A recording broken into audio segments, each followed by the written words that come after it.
I was babysitting with Mike in the house that burned down. Okay. And Mother and Hugh and Frank and Joe were at the corner of the Lindsay Road and the county line working on a large garden that was there.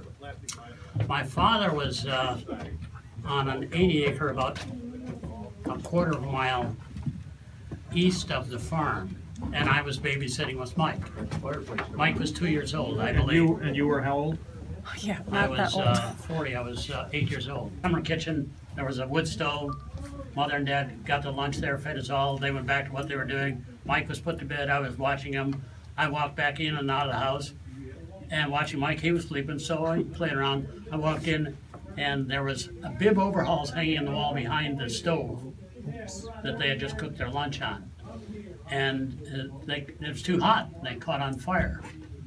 So I went to a pail with a dipper in it, which was the water in that. And I took the dipper, throwing it on these bib overhauls, and I couldn't put it out. So I ran from there to this house where there was 2 single men living in this house. And one of them worked in the New Haven foundry. I still remember his name clearly. His name was Frank Cabela. I said, the house is on fire.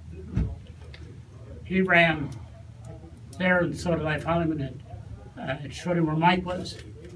Grabbed him and took him out and put him in a car. And then they started taking out the furniture and setting it in the yard. So the fire was great. It burned it right to the ground. Oh. Every bit of it. So that night, a neighbor family took Mary Ann and Mike and I to their home. Their name was Fikey, and they lived just east of the county line. My mother and Dad stayed in the granary, and a granary was a building where you stored the grain. They wouldn't go anywhere. So the next day, my father went to Frank and his partner and asked them to leave the cabin. And they did, and we moved in. So, you know, that all sounds like bad luck. But after I'm 185 years old, I've had a little time to reflect. And I got out of high school in 1950. And life on the farm was on the farm.